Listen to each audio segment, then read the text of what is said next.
غزہ میں جنگ بندی اعلان کے باوجود 300 سے زائد فلسطینی شہید کیے جا چکے۔ اقوام متحدہ میں مستقل پاکستانی مندوب عاصم افتخار نے کہا، اسرائیل کی جنگ بندی کی خلاف ورزیاں جاری ہیں۔ غزہ میں اب بھی گھر تباہ کیے جا رہے ہیں، لوگ دہشت میں زندگی گزار رہے ہیں۔ جنگ بندی پر مکمل عمل درآمد یقینی بنایا جائے۔ بحالی اور تعمیر نو کا عمل بغیر کسی تاخیر کے شروع ہو جانا چاہیے۔ غزہ میں بلا تعطل انسانی امداد تک رسائی کی ضمانت دی جائے۔ دنیا نے غزہ میں ایک تباہ کن جنگ کو انتہائی کرب اور حیرت کے ساتھ دیکھا۔ غزہ کی بحالی اور تعمیر نو کا عمل بغیر کسی تاخیر کے شروع ہونا چاہیے۔ اور ایف سی ہیڈ کوارٹر پر دہشت گردوں کے حملے کا مقدمہ تھانہ سٹی ڈی میں درج۔ پولیس نے مقدمہ دہشت گردی کی دفعات کے تحت نامعلوم دہشت گردوں کے خلاف درج کیا۔ ایف آئی آر کے متن کے مطابق دہشت گردوں نے ملکی سالمیت اور سرکاری املاک کو نقصان پہنچایا۔ 3 موٹر سائیکل سوار دہشت گردوں نے ایف سی ہیڈ کوارٹر پر حملہ کیا۔ ایک حملہ آور نے گیٹ پر خود کو دھماکے سے اڑا لیا۔ 2 حملہ آور فائرنگ کرتے ہوئے اندر داخل ہوئے۔ پولیس نے فائرنگ کر کے حملہ آوروں کو جہنم واصل کیا۔ خودکش حملے میں 3 جوان شہید اور 11 زخمی ہوئے۔ ایرانی سپریم نیشنل سیکیورٹی کونسل کے سیکرٹری ڈاکٹر علی لاریجانی اسلام آباد پہنچ گئے۔ پاکستانی حکام کے ساتھ ملاقاتوں میں خطے کی سلامتی اور اقتصادی تعاون کے فروغ پر گفتگو ہوگی۔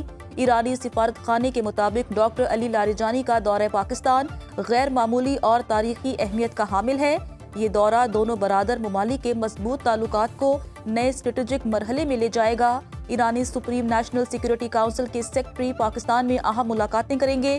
سیکیورٹی شراکت داری، سرحدی انتظام، انسداد دہشت گردی، اقتصادی تعاون اور علاقائی استحکام پر تبادلہ خیال کیا جائے گا۔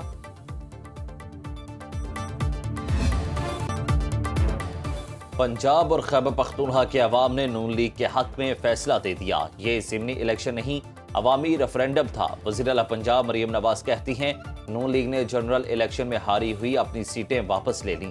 تمام حلقوں میں پی ٹی آئی کے امیدوار ہار گئے تو کہا ہمارا تو بائیکاٹ تھا۔ نواز شریف اور میں نے جیل کاٹی مگر الیکشن کا بائیکاٹ نہیں کیا۔ عوام نے خدمت کو ووٹ دیا۔ پرفارمنس سے بہتر کوئی بیانیہ ہو ہی نہیں سکتا۔ ضمنی الیکشن میں جعلی مقبولیت کے بت پاش ہو گئے۔ آج فیض حمید اور وہ ججز نہیں ہیں جو انہیں جتواتے تھے۔ ڈسکا الیکشن میں جو کچھ ہوا وہ پوری دنیا نے دیکھا۔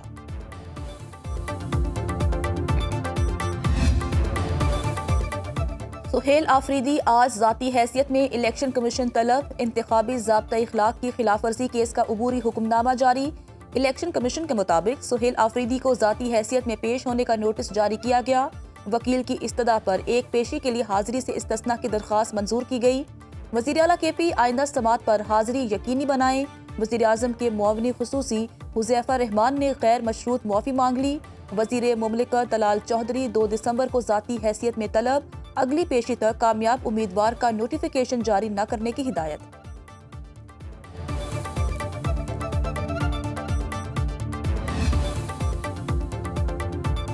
پی ٹی آئی والے 26 نومبر کو اسلام آباد پیدل آئیں یا دوڑ کر ہم تیار ہیں۔ پی ٹی آئی کے 26 نومبر کے احتجاج پر خواجہ آصف کا رد عمل۔ وزیر دفاع نے سنو نیوز سے خصوصی گفتگو میں کہا کہ N18 میں انتظامی عملہ لاہور یا سیالکوٹ سے نہیں بلکہ ان کے اپنے صوبے سے تھا۔ ان کی کارکردگی عوام کے سامنے آ گئی۔ وزیر اعلیٰ خیبر پختونخوا بتائے کہ گزشتہ عام انتخابات میں صوبے میں کیسے جیتے۔ رہنما پی ٹی آئی اسد کیسر کہتے ہیں کہ پورا انتخابی عمل مذاق بن چکا۔ بہتر ہوتا کہ الیکشن کرانے کی بجائے براہ راست کوئی نوٹیفیکیشن جاری کر دیا جاتا۔ الیکشن کمیشن نے اسد کیسر کا بیان کا نوٹس لے لیا۔ پیمرا سے اسد کیسر کا بیان کا ٹرانسکرپٹ منگوا لیا۔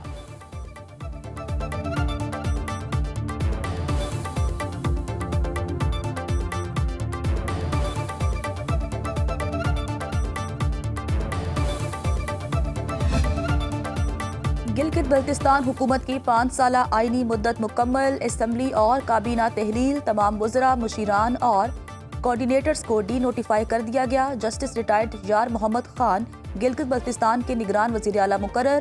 وزیر اعظم شہباز شریف نے مشاورت کے بعد تقرری کی منظوری دی۔ نوٹیفیکیشن جاری۔ الیکشن کمیشن کے مطابق عبوری حکومت انتخابات کروانے کی ذمہ دار ہوگی۔ نگران set up Gilgit Baltistan assembly کے آئندہ عام انتخابات تک برقرار رہے گا۔